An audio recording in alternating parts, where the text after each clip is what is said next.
Welcome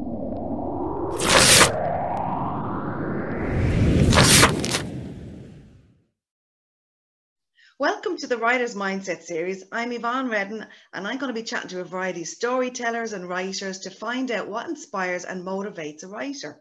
Is it a particular mindset that you can develop, or is it something that you're born with this gift of storytelling? So my guest this week is Michelle Dunne. Thanks, Michelle, for joining me. How are you? Thank you for having me, Yvonne. It's an absolute pleasure. I'm grand. I'm good. All the way down in Cork? Yes, down here in Cove. Down in Cove. It looks lovely there as well. Nice and sunny still as well. It is actually. It's lovely today. I got a bit of sunburn even. Wow. We don't get that very often in Ireland, do we? No, but it stops here. So it's not Well, my questions in this series, I'm going to be incorporating the 5 W's of writing. I just think it's a nice way to just ask some questions. Yeah. But before we do that, you have lived so many lives already, Michelle. Tell people a little bit about what you've done and before you were an author. Well, I suppose my inspiration for this book that I just wrote came from my time in the Defence Forces. So when I was finishing up with school, leaving cert year, I had absolutely no idea what I wanted to do with my life. I don't know how any person that age knows what they want to do with their life, to be honest. Hats off to those who do, but I didn't. But I was very sporty and I was very outdoorsy. I loved being outdoors. And I just could never picture myself at a desk doing anything. So yeah, I applied for the army. And at that time, it was actually quite tricky to get in, but I got there anyway. And yeah, so I spent 5 years there, and I was in the Irish infantry. I went on to serve with the UN in Lebanon, which was one of the most valuable experiences of my entire life, I will say. Oh my God, that's amazing. And then, it really was. It opened my eyes to so much, Yvonne. Like what goes on in the world that we have no idea about. And from there, then I came back and I was promoted. I was one of the first female training NCOs in the infantry here in Ireland. And yeah, so I went on to train recruits. And yeah, so that was then. And then I went back to college after that, and I studied physical therapy. And I've been doing that for the past 10 years or so. I work in nursing homes. Actually, I work with the elderly, who are a very, very colourful cast of characters. That's a big contrast, though, going from the Lebanon back to Cove, and that's unbelievable. And you know what? It was a rocky transition, I will say, because I went from one day I was screaming at a bunch of young recruits on Barrack Square, and the next day, I'm doing this completely different role with these completely different people. But it's brilliant. Yeah, and can I ask you, was there many women in your group that when you were in Lebanon? Well, at the time that I joined up, there was 2 platoons of us joined up together, so there was 60, and out of that there was 5 women in each platoon. Wow. And when we went to Lebanon, then you're with a whole different bunch of people, pretty much. And in the company that I was with, there was 2 women there, but there's about 100 men, I suppose, 100 people in total. And one of the women then moved on somewhere else, so it was just me. I was a minority of one. And do you still keep in touch with them all? Yeah. I do. They're just you hear so many negative stories about women in the military from all over the world. Yeah. But I think that's just because they're just the stories that get told. My experience was the complete opposite. I met some amazing people and I formed some great bonds. And that's not to say that there wasn't, of course, there's sexism there. It's a big institution, unfortunately, that's everywhere. It's everywhere, yeah. It is, but you know what? For me, the good massively outweigh the bad. So, yeah, definitely. And then this is your 3rd book, Michelle, isn't it? It is, yeah. So you had 2 others, and is this completely different story than the other 2? Completely different. Completely different. So, yeah, this is my first thriller as such, and it does draw from my military background and. It's not a military book. She's ex-military. The main character, Lindsay Ryan, is ex-military, so that's where the inspiration came from. And she's suffering with PTSD as well, is she? Yeah. She has PTSD, and she has a whole new career now as well. So she's working with the troubled youth of Cork City, which they bring their own host of very strong social issues, I suppose. There's abuse, addiction, neglect, there's all of these things going on, and that's her job now. And I suppose it's how she deals with her PTSD as well, is by throwing herself into their lives and the lives of their families, and she's just putting herself in some very, very bad situations and amongst some very tricky people, you know, which is how people deal with mental health sometimes, is by putting themselves in harm's way and punishing themselves in a sense, I suppose. And the book is called While Nobody Is Watching, isn't it? And yes, have you got it there beside you? I don't, would you believe? Michelle. I know, I'm terrible. Oh my God, so unfair. Just to show the cover. Not to worry, we'll find a cover. I have a stack of them about 10 feet away, but that's not good. While Nobody Is Watching by Michelle Dunne. Brilliant. I mean, it's getting great reviews as well. And this one you published, the other two self-published. Were the other two self-published books? Yeah, and this one isn't. No, this one isn't. So with the other two, I actually I had a literary agent for those, which I thought back then, in my naivety, I suppose, and I learned so much since then. I thought that when you sign with a literary agent, I started planning my red carpet outfit immediately. I thought straight away it's going to be all over the world, it's going to be in every bookshop. But that's not the reality. Like, the reality is the publishing industry is dog eat dog. It's so competitive. I suppose flood of self-published authors has made it even harder, because while we all absolutely love what we've written, there's a lot of other stuff out there, I suppose. So, and then what do you do after? This is what I do as well. I help people with after they get the published book. How do you market it? And that's that is the job in itself, isn't it? Yeah. It is. I mean, it's been, While Nobody Is Watching, published in the UK this day last year, actually, or yesterday, a year yesterday, and it was picked up by another publisher in the US about 2 or 3 months later, and so it just published over there in May. But for the last 12 months, I am literally constantly online doing, like, it's non-stop. It's nearly a full-time job in itself. So it's very hard, and you have to put the graft in. I mean, it's great you have a publisher, and they're there to back you, and they will push you, but they can't do it all. You can still do it as well. Look for agents, and look for people to buy the book. You can't really rely on the agent. I remember you did a brilliant workshop there a couple of weeks ago in the Cork Council, and you were talking about this topic. And the Bible for every writer that's published a book is what book? You said the Writers and Artists Yearbook. It's fantastic. In journalism, when I was doing my journalism degree, my teachers couldn't say enough about that book. And every year they update it. It's brilliant. It's a directory, isn't it? Yeah. It is. I've gone through about 6 of them, I'd say. And isn't that how you found your agent as well? You're in England. I've had 2 agents in total. And now I have 2 publishers. And I found them all through the Writers and Artists Yearbook. Now I went through, and like, the book is that thick, if you've ever seen it, but like, you might use like this much of it.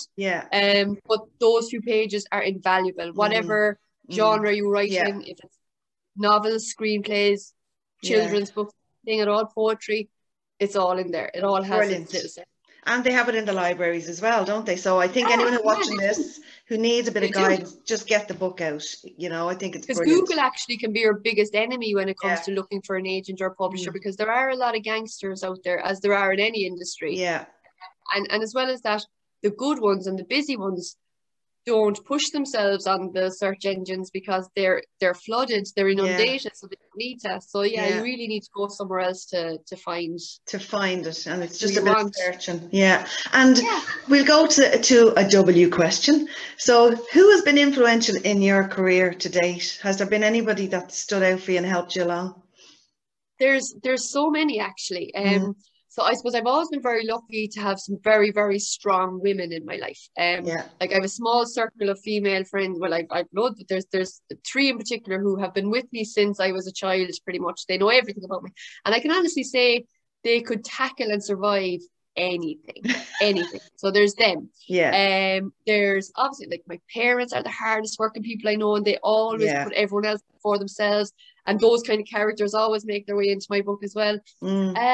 And I suppose the people that I've served in the Defence Forces with, I mean, you have a huge variety of people completely different personalities, different backgrounds, different interests, different everything. And yet there's this bond that is there from like within 2 or 3 days of walking through the barrack gates for the first time, this bond starts. And it's amazing. It's very hard to explain it. But like I left the army years ago, and yet anytime I pick up the phone or meet up with anybody, it's like we pick up exactly where we left off every time. So that's amazing. Those kind of relationships and those kind of people, they always kind of make their way into my books. And you know what as well, I have to give a mention to Kathy Kelly. She has been a huge support to me out of nowhere. I couldn't have dreamt it. Like she kind of said some lovely words about While Nobody's Watching. She read it in the very early days before it was published, and she gave some lovely words about it. And my follow-up book, she read the draft of that for me and gave me some great guidance. Like she doesn't have to do any of that, and yet she's there and she's doing it. And she's always been, I think, the kind of person who likes to uplift women. She's very much go on the women. So there's some great women out there that help you along, isn't there? I mean, there is definitely a lot of people out there that will want to help you, you know, and it's great to get feedback from another writer as well, isn't it, Michelle? Yes, definitely. And do you know what? It's just I feel we've come an awful long way as women, like from tearing each other down to lifting each other up. Completely different time, isn't it? Yeah. Fantastic. We can do anything when we work together. Absolutely, we can do anything. We're moms, we're writers, we do a bit of everything, and we have our pajamas on the bottom, don't we, Michelle? You weren't supposed to say that, Yvonne. But listen, people know, so we might as well say it. I know. The whole country is only dressed from the waist up these days. Exactly. I'd say the makeup industry has made a fortune. I know. But still, we're grand. I know your latest book is a thriller, but I mean, is there a genre that you write for, or did you just kind of veer into different ones? You know what? I think during this conversation, you're going to discover how chaotic my writing style and my writing process is. So I have no genre. So my first two books are about 3 childhood friends. So it's a 2-book series. And the first book, Did Someone Order the Cactus, is about the 3 of them.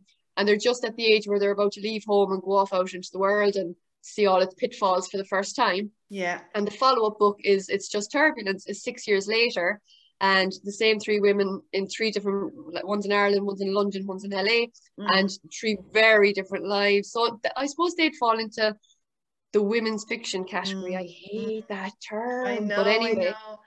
And like, where do you get your inspiration? Like, where do you get your story ideas from?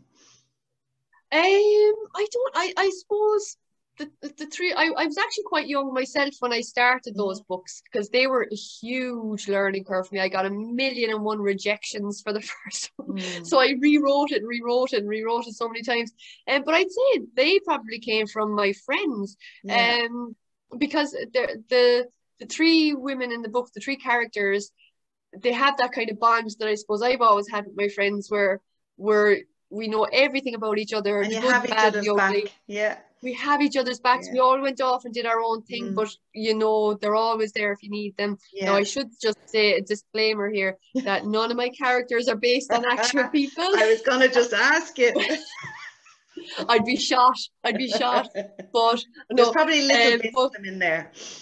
You know what? There's like one character. Everybody probably. Yeah, like the personality traits of 5 people that I know could be in one character, you know. But the inspiration would definitely have come from my 3 friends. But yeah, so that's that. And then I've moved on now to, as I say, While Nobody's Watching, which is a psychological thriller. And in between that, I have another book that I'm about to go back to now that I wrote. Well, actually, I should say I've just finished the follow-up to While Nobody Is Watching. Oh, you've got a follow-up? Brilliant. Yeah, so that's literally just gone to the editor now.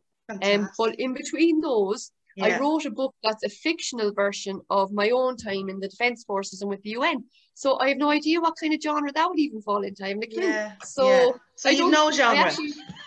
I have no genre, and I don't consider genres. And when it comes to my writing, I normally don't even know, like I'd have an idea for the characters, say. I nearly always start with characters actually.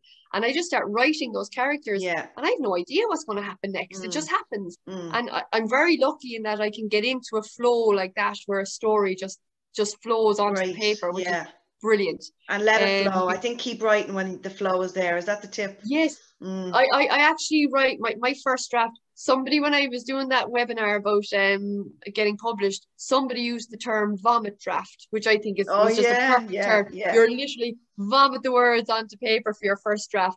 Don't, I don't get caught up in word counts or getting the wording perfect. I just get the story down. And then I go back and I perfect then you can start rearranging it and getting it all chronological and whatever. It's just getting it out there, isn't it? Yeah, and I know everyone is different. Some people have a whole structure of what they're going to write before they write it all. I'm just not that organized. No, that's very organized for us, isn't it? Yeah, I've never been that organized. And do you have a location? Is there somewhere that you like to write? That is there a place in your house, or is there an area, or do you go to a coffee shop, or is there somewhere that you like to write? I think there'd be too many distractions for me at a coffee shop.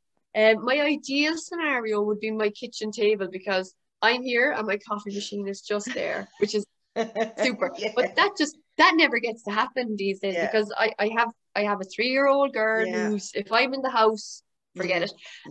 So and I work as well. So I normally I leave home and I never go anywhere without my laptop. So I'll write on my lunch breaks. I'll write any chance I get. And it literally is that my laptop is there. If I get 10 minutes, I'll open it. Well, I actually need a minimum of an hour, say, to get going really. But if I have that time anywhere, I'll write. And do you think it's wise to kind of try and make yourself write every day to get that habit going? A lot of writers say that you need to kind of do that every day. What do you think? Yeah. I mean, I definitely do. And I suppose life gets in the way a lot. So ideally, I love to write every day, but I do find that if a week or two passes and I haven't done anything, then it definitely takes me longer to pick back up where I left off and to kind of get the cogs going again. Whereas if I can write every day, even if it is only for an hour, I tend to flow a lot better. So I definitely think if you can at all carve out a little space of time. I think one of my problems as well with that is that I've had to change my whole, like, I'm a daytime person. When it comes to kind of 7-8 o'clock in the evening, I'm generally useless. I'm just exhausted from the day. Whereas now, between lockdown, becoming a mother, my job, I've now had to adapt to anything I want to do now has to be at night. So I'm a bit like that too. I know you just have to grab the time when you can, and that's what I was going to say. Like, is there a time that you like to write in the morning or evening? But it's kind of whenever you can, is it? Yeah, I mean, before when I was a bit more young, fancy free and footloose, I would love to kind of potter around on the morning on my day off, and about 11 o'clock then sit down and start writing, and I could write until it's dark outside. That's my bliss. But no, now it's just a case of wherever and whenever I can. Yeah, and look, you're doing a great job. You have 3 books, so I mean, why do you write? And do you think that you need? Is it something you're born with to write? I mean, has this always been something that's been in you, or have you had to develop it? I don't know if it's something that you're born with. I mean, when I was younger, I never considered writing. I used to love writing. Like, my favorite thing to do in school was essays. I used to ramble. Like, I'm a rambler, and I suppose I've always been a storyteller as well. And great to throw arms and legs on to get a bit of a laugh. And somebody actually, I was telling a story one time about, I don't know, some disaster that I was involved in, and somebody was laughing. They said, "Geez, Michelle, you should write a book." And literally was like, maybe I will. And that was literally what made me start writing. It was that split second.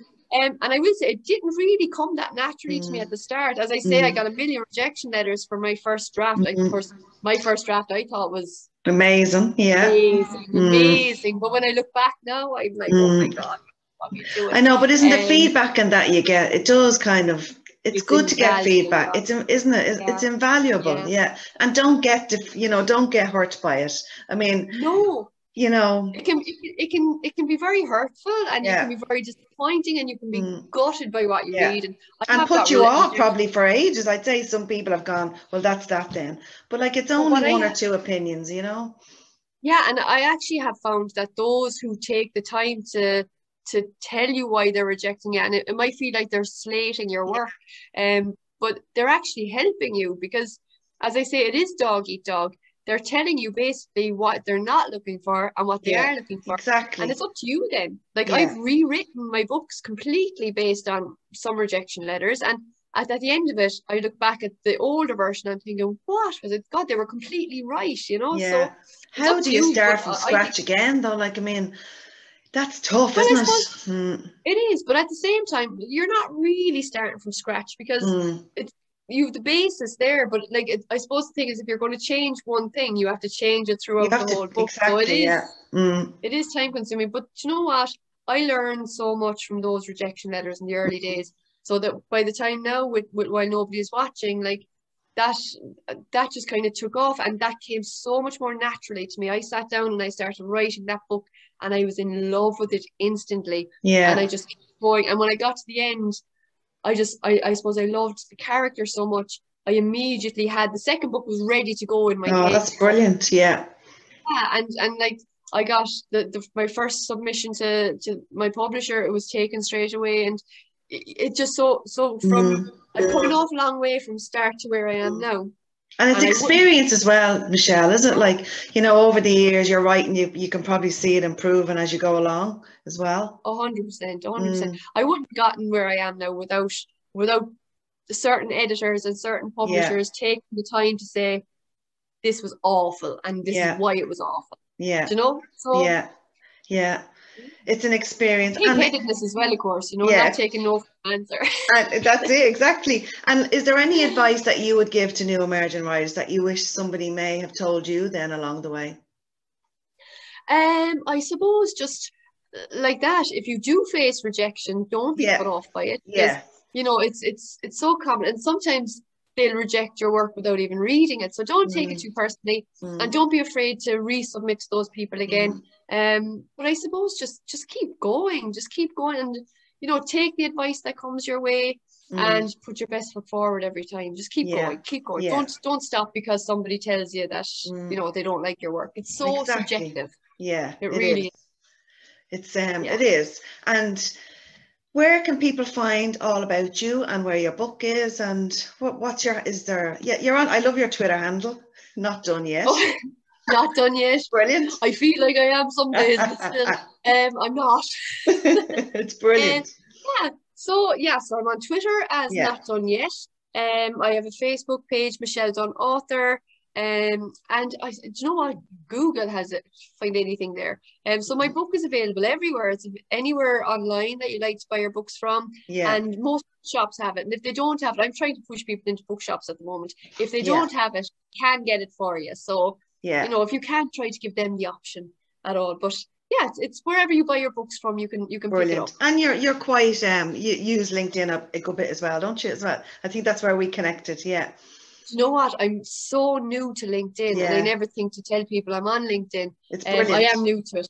It is actually, and I'm only just figuring it out. I mean, I always had LinkedIn as a kind of a corporate. Yeah. I had this corporate image in my head, but it's not at all. Actually, it's brilliant. It's great for connections and networking, isn't it? Yeah, I think it's brilliant. But it is actually, you have to just know how to work every platform to every platform's so different, isn't it? That's it. And I was so bad at social media up until this time last year when I had to start using it. How important do you think it is to know social media? Do you think it's huge? So important. Yeah. And actually I found, for me, I was a Facebooker before that. And even at that, I was a bad Facebooker. I was never really there. But I do find that Twitter, I have Twitter is my book network. Yeah. There's a lot. I don't know a lot of my connections personally, but nearly everything good that's come my way from the book, about the book, has come in some way through Twitter. So much has come through. So it's very good.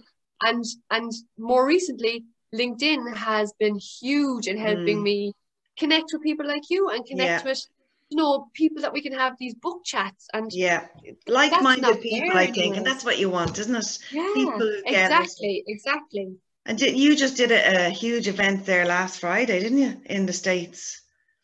Yeah, so God, I'm still recovering. Because of the time difference. So the publisher over there is Polis Books, and they have been organizing, you know, I suppose in a normal year, there's in-store bookshop events like signings, readings and things like that, but they're not happening anymore. But in one way, it's kind of, the whole Zoom thing is working a little bit, because that event might not have happened if you're getting an even wider global reach as well, Michelle, you know? Yeah. I am. So I mean, we went on, there was a Zoom virtual event in a bookshop over there called Murdered by the Book, which is a huge bookshop in Texas. And like, I just Googled it, and apparently like it's one of the top bookshops in the States, I think. Yeah, okay. There were loads of events. But yeah, so there was myself and there was two other Polis Books authors whose books are coming out today, actually. And it was, because of the time difference, it was 1 o'clock in the morning starting here. So I was literally, I hit the coffee so hard, I didn't think I'd sleep until Sunday. It was just, what brand of coffee? There's another W. What brand of coffee do you drink? Nespresso or anything, any brand of coffee whatsoever. I've never met a cup of coffee I don't like, Yvonne. Oh my God. And did that go on for a few hours then on the Friday night? How long did that go on for? It was an hour, so it was about 2:10 in the morning when I finished. And then you have to kind of wind down as well, don't you? You know, from the coffee as well and the chatting. Yeah. And of course, I went up to bed and I was lying there. You know the way you're kind of second guessing your answers and you're thinking, oh, I should have said this, I should have said that. And I was just drifting off to sleep. And my little girl decided she was going to wake up at 3 o'clock and go back to sleep at 6. So I was glad I had all that coffee, actually. Oh my God. But while nobody is sleeping, that should have been the next title of your book. And actually, that's a good one. You're onto something there.